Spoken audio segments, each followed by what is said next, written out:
Hi and welcome. My name is Julieanne Kost, and today we're going to talk about my top 5 features in Photoshop CC. I'm going to begin in the lens correction panel, and I'm going to remove any distortions in the image by enabling the lens profile corrections. I'm also going to click on the color tab, and I'm going to remove any chromatic aberration. But wouldn't it be nice if Camera Raw could also automatically fix common problems such as tilted horizons or converging verticals in these buildings? We know that that would need to be a perspective correction. Well, if we move over to the Manual tab, you'll notice that I have a new area here called Upright. And sure enough, if I click the Auto Upright, you can see that Camera Raw is removing or correcting the perspective here. Now, what it's doing is it's doing a visually balanced correction, but there are other options as well. So say, for example, you had some other scene where all you needed to do was straighten the horizon. Then you can click this icon right here. If you wanted to correct these buildings so that they were optically straight vertically, then you would click on the next option here. And now you can see, especially if we decide to show our grid overlay, that those vertical lines are perfectly straight. But you'll notice that the horizontal lines are not straight. If I need to straighten those, then I'll move to the last icon here and we'll do a full perspective correction so that both the horizontal and the vertical lines are straightened. And it's doing this all for me automatically.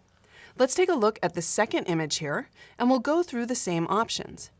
I'll click on the first icon so we can get a nice kind of balanced correction. We could simply level it. We could get the vertical correction. Or if I wanted to make this perfectly straight, we can go ahead and do the full correction. I'll go ahead and turn off the grid, but what you might have noticed is that the dog in the window got a little bit kind of compressed. So we have another new option here, the aspect option, which we can go ahead and compress them more, or we can go ahead and put them back to their normal state. Now let's take a look at my second favorite feature, which is the Radial Filter. Now this filter is also in Camera Raw, and the best thing about it is that it allows us to apply any and all of the local adjustments to a circular mask with like a feather fall off. So we can preload whatever we want to put in here. So in this case, I'll go ahead and add a negative exposure, and we'll make it rather large to make sure that we can see it, and I'll click and drag. And you can see that what's happening is outside of the radial that I'm drawing, it's darkening down those edges. But it's not just for vignetting, right? We have a way to vignette. This vignette, though, you'll notice, we can move this anywhere. So this can not only be an off-center vignette, but we can, of course, apply all of these different attributes. So if I also wanted to, say, lessen the sharpness outside of this vignette, I can just drag the sharpness to the left. If I wanted to desaturate, I could do that as well. Of course, all of this is non-destructive, and I can come back to it at any point in time and make changes. I can also add more than one radial filter. So let's click New, and this time I want to add an increase in the highlights. I'll also add a little bit of an increase in saturation as well as sharpness, and then click and drag to add my second radial filter. But you'll see that what I've done is I've added those effects to the outside. What I need to do instead is scroll down and simply click the option here to put the effect on the inside. Now if we hide that and tap the P key, we can see before and after. And you can see how I can focus the viewer's eye into a specific portion of my image. And of course, if I think that that's too strong, we can always come back, select either one of these, and then make modifications, and it's always non-destructive.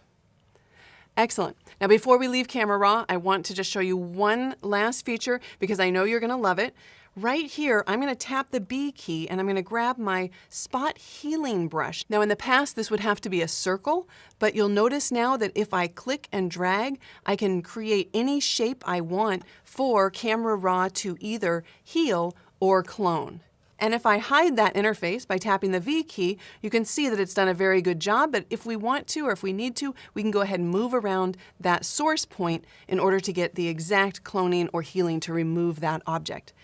And one last thing, I'll just scroll down and we'll select this image for a moment. You can see that this image has a number of spots here. There's one right here and one here and one here. And so I can quickly get rid of those. And I might actually think at this point I'm finished, but we have a new tool that allows us to visualize spots. And if I move over the slider to the right, we can now see, actually kind of embarrassing, how many spots I actually have in this image because of the dust on my sensor. So this is going to enable us to go and clean up things, because there's nothing worse than going and printing something and then realizing that you've actually missed those spots. And since I've already used up 2 of my top 5 features, I just want to mention that Camera Raw is now also a filter in Photoshop. So if you're not starting with raw files, like let's say someone hands off a file to you, or maybe you've been working with an image in a composite and you forgot to run something like the upright filter, or maybe you forgot to add a little bit of clarity, you can now do that as a filter in Photoshop. And of course, you can turn your layer or layers into smart objects before running that filter, and then you'll have a non-destructive smart filter. So be sure to check that out. Excellent. Let's go ahead and take a look at this next feature. There are actually 2 technologies here that I want to show you that are going to help us to get the highest quality out of our images. The first one, we'll select under Image and then Image Size. First of all, what you might notice is that I can now expand this image size dialog box so that I get a really large preview over here on the left. And why might I want that? Well, because I want to see exactly what this image is going to look like after I either sample it up or sample it down. And let's go ahead and do a rather large change here. Instead of 7 inches, let's go ahead and print this at like 25 inches. And now we'll be able to see the difference between the new algorithm, which is preserve details. So whenever I'm scaling up, Photoshop will automatically use preserve details if you've got this set to automatic. And we can compare that to the older technology, which was the bicubic smoother. And when I select that, you can see how much softer the image gets. Now, I'm not sure with the compression that's put on this video if you can really see the difference, but let's try one more time. There's the new technology, the preserve details. You can see it's a lot sharper than before with the bicubic smoother. So again, if you just set this to automatic, Photoshop will automatically choose the preserve details if you're enlarging an image. And of course, it's also smart enough to pick bicubic sharper if you're reducing the file size. All right, let's go ahead and take a look at the other technology. This is going to be found under the Filter menu, and then down to Sharpen and Smart Sharpen. Now, Smart Sharpen has been in Photoshop for quite some time, but the great thing about it again is we have this really nice preview here.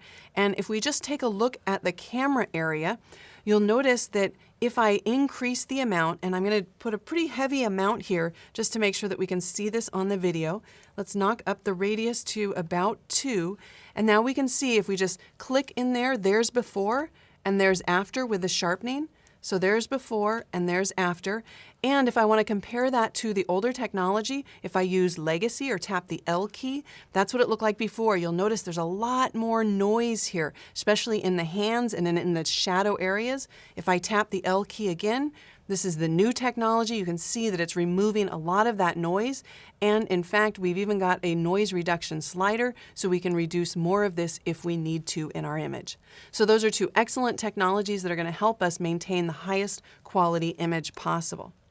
All right, so my 4th favorite feature is the ability to create live or dynamic rounded corners on rectangles.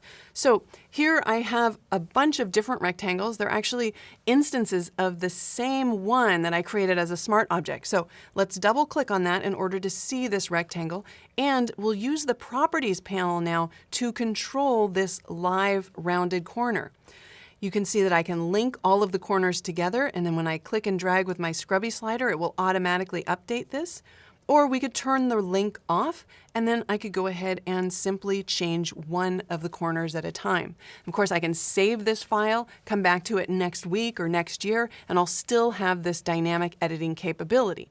Well, the great thing about doing this as a smart object is, of course, if I save this, and then close this, we can see that it would actually update all of those instances in my image.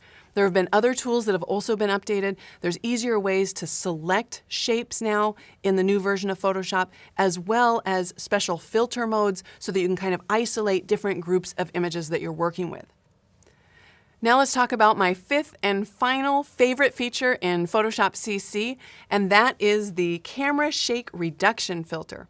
This filter is going to help us to sharpen images with camera motion caused by either slow shutter speed or maybe a little bit of just movement in the camera.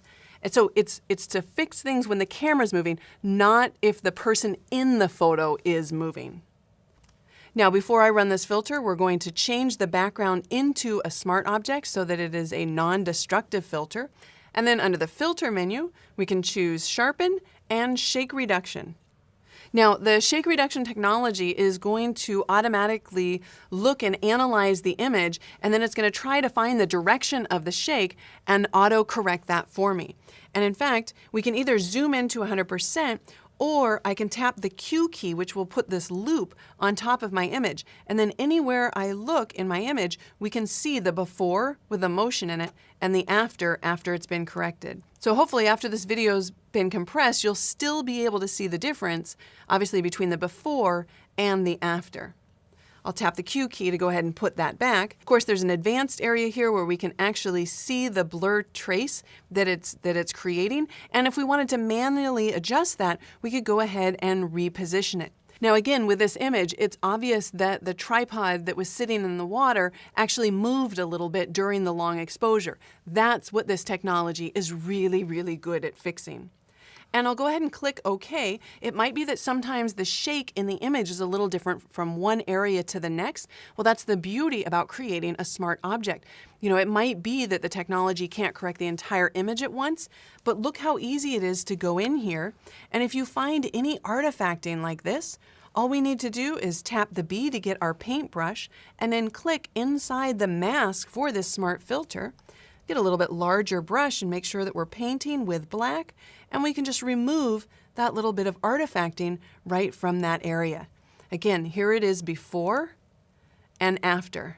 Of course, there are additional new features as well as product refinements, but they can't all be in my top 5.